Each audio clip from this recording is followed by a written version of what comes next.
Thank you, Amaya. And yeah, I am Marta from the University of the Basque Country again. And I'm going to tell you about an actual mythical figure, I believe, from Rome. And this will be the actual overview of the presentation. We will discuss what is Pasquino, which is the mythical figure that I'll present. We will discuss its myth, his myth, and its representation in the media. We'll see some of his works up to today, and then we will question whether the myth is actually real or not, and who was actually Pasquino. And then we'll jump to the conclusions. But fear not, because first of all, I'll tell you what Pasquino is, or who he is. Pasquino is a statue. It's that statue that is placed nearby Piazza Navona, in Piazza di Pasquino. It was found in the year 1500 and then placed there for everyone to see. We were not sure who he was, like who's depicting. Most certainly someone from ancient mythology, from Greek mythology. What was interesting is that the statue is very ugly.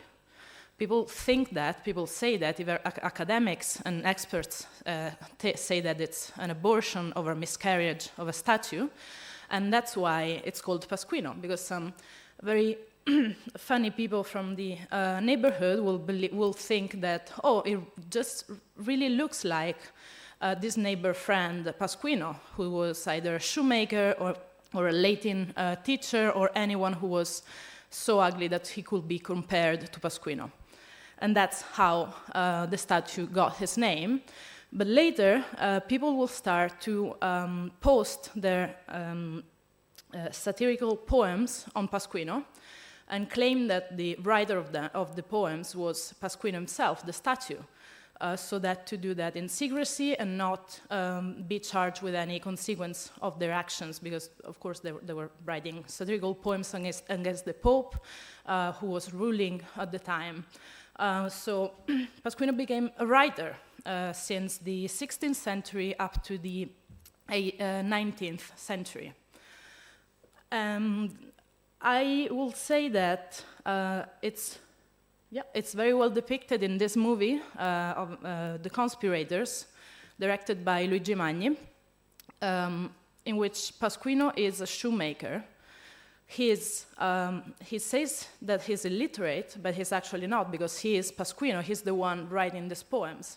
And bear in mind that the poems were regarded as the voice of popular dissatisfaction.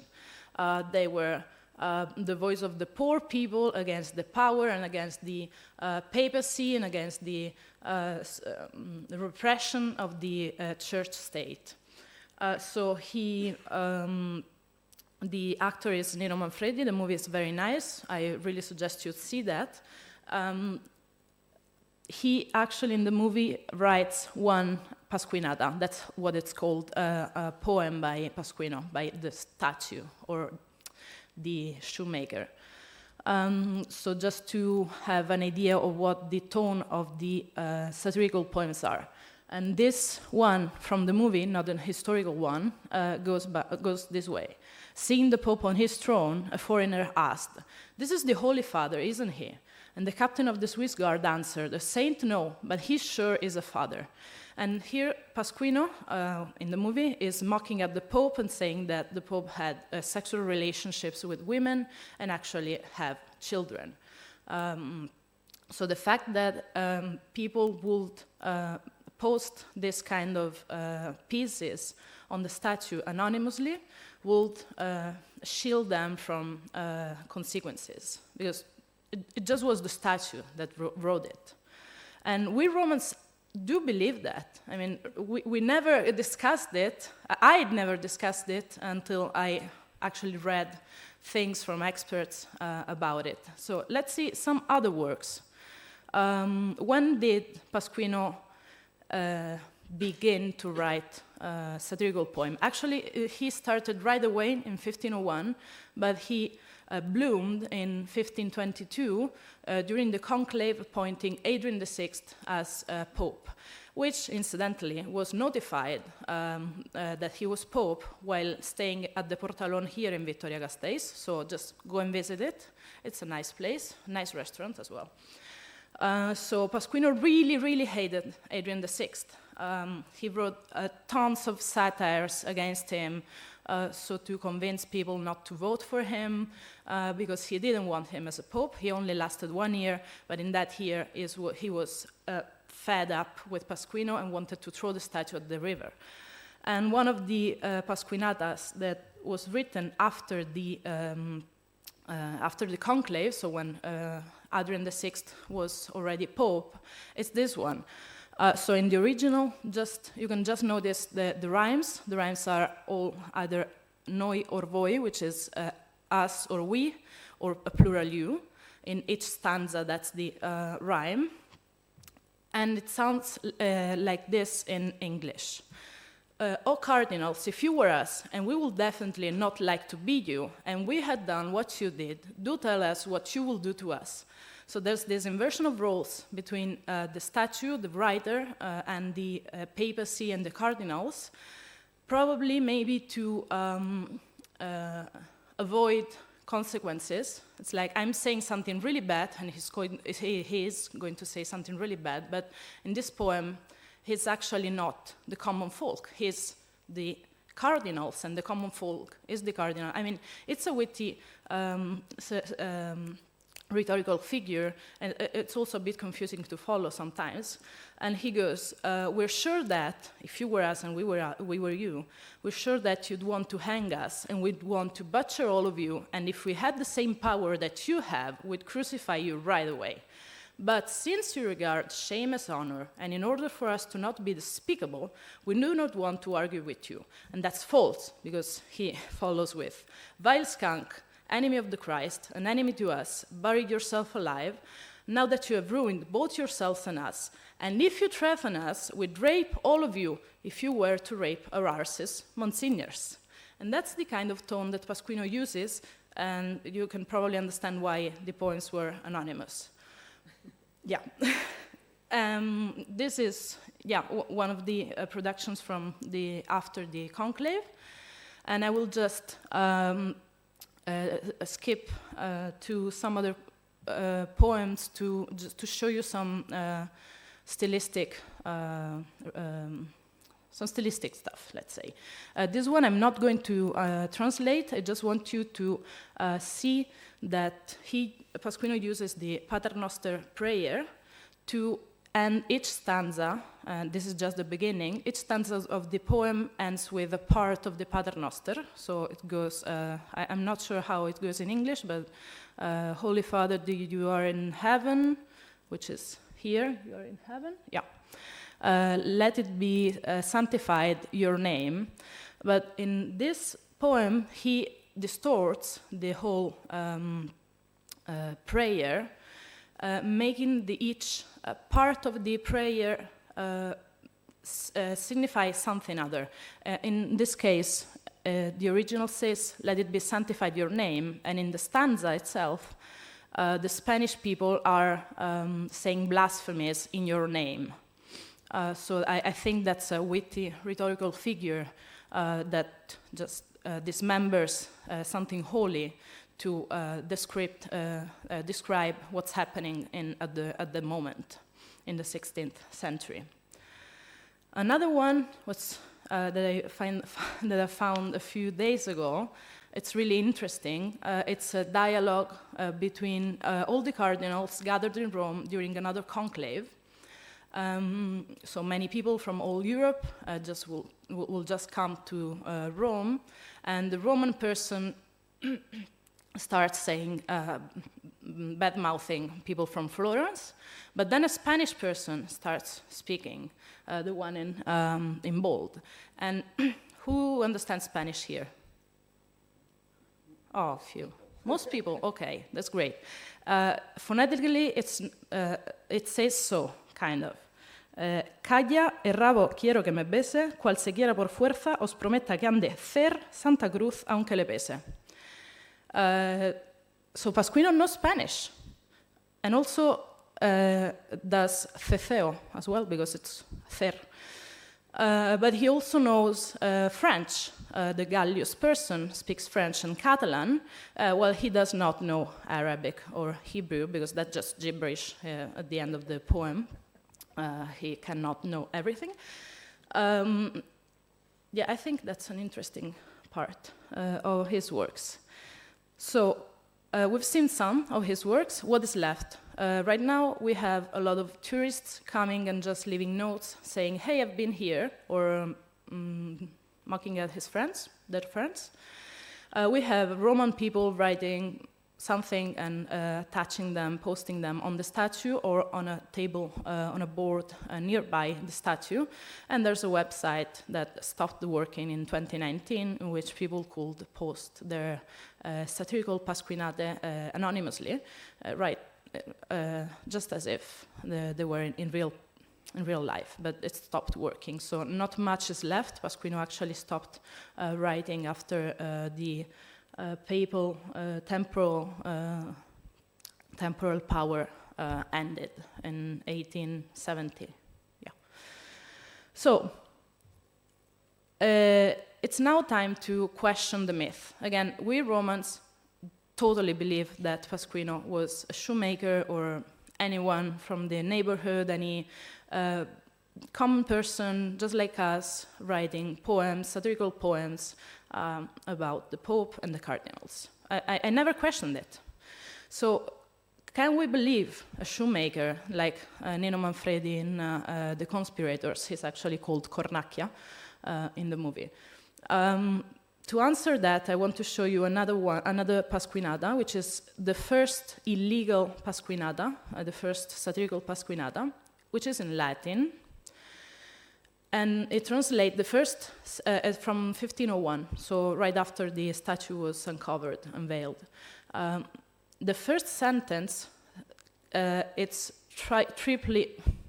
three-way ambiguous. We do not know how to translate it exactly, because it could be either, I foretold that you will be an ox pope. An ox here is not a mocking, it's just the ox was the coat of arms. I don't know if you can say coat of arms, yeah. The coat of arms for the pope at that point, Alexander VI, yeah. So I foretold you that you will be an ox pope. I mean, you will be a pope. Or it could be translated as, I foretold you, O Pope, that you will be an ox. Or, I foretold you, O ox, that you will be Pope. I mean, that's already quite complicated. And then it goes, I foretell you that you die if you left Rome, and the wheel will follow the herdsman.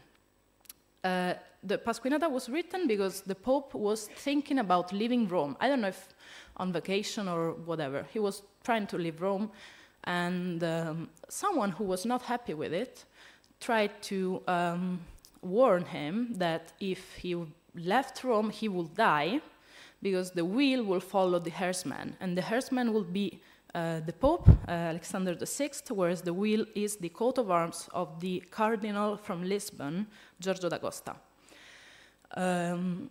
As a consequence, the Pope never left Rome. He did not die. Well, he did die eventually, but he took it seriously. So, would a common person, would the Cornacchia, shoemaker, anyone, benefit from this? How would they know that the Pope was thinking about leaving? So, let's see some characteristics we've seen so far. Pasquino knows Latin and knows other languages. He knows Spanish, Venetian, French, and other languages from Italy. He knows mythology. We've not seen that, but he does know mythology and uses it. He knows the scriptures. He knows the curial antagonisms going on in Rome. He knows the nobles, their heraldic coat of arms, and uses them metaphorically. And he knows the news of what's happening in Rome and in the highest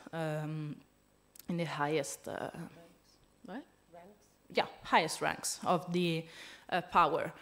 And stylistically, he uses metaphors and very witty rhetorical figures. So can we believe that a shoemaker or a Latin professor can make that, and will this person benefit from it?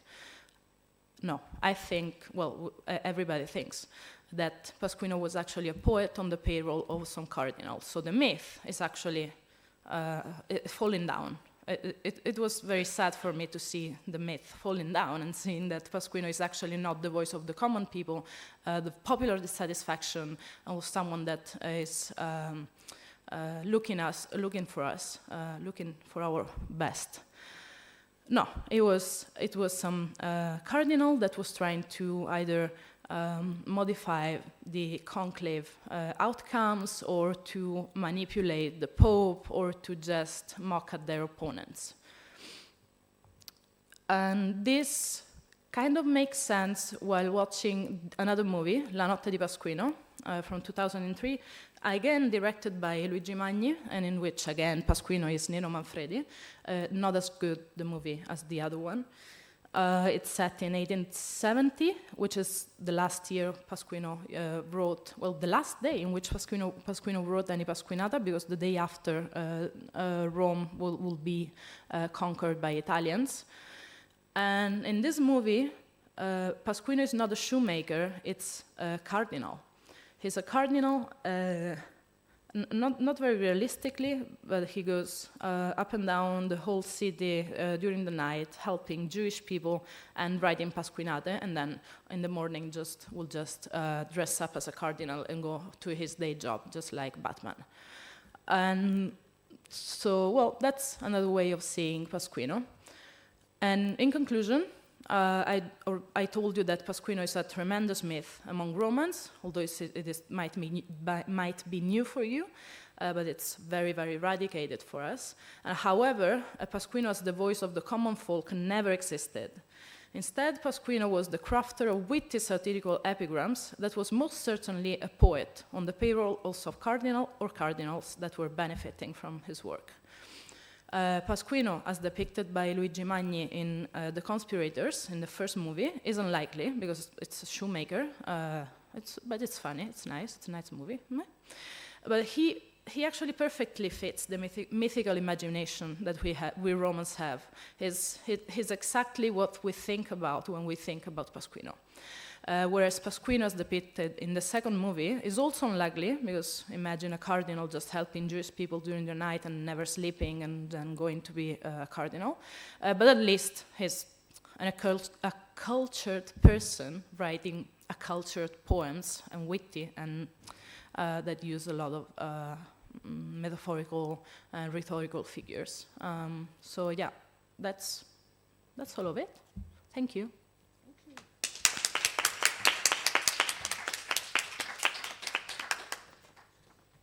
Thank you to both of you for these excellent presentations. Very, very interesting, both of them. Do you have any questions? Are there any comments?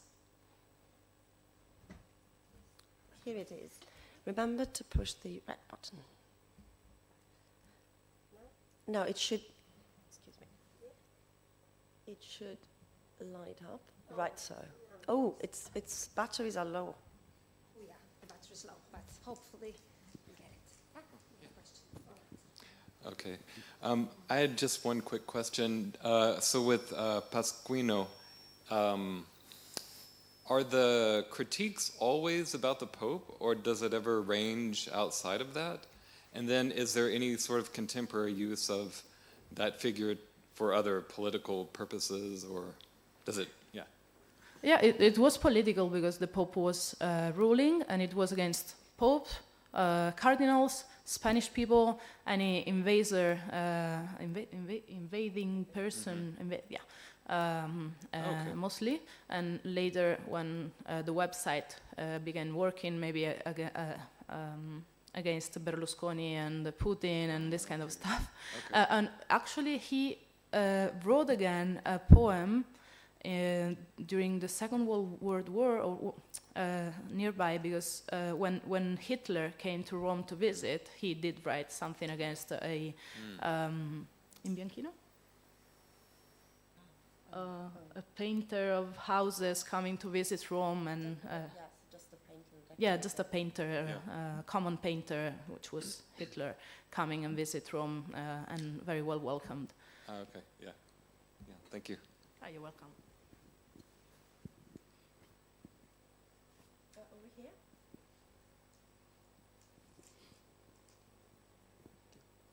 For Marta, this is more of a comment.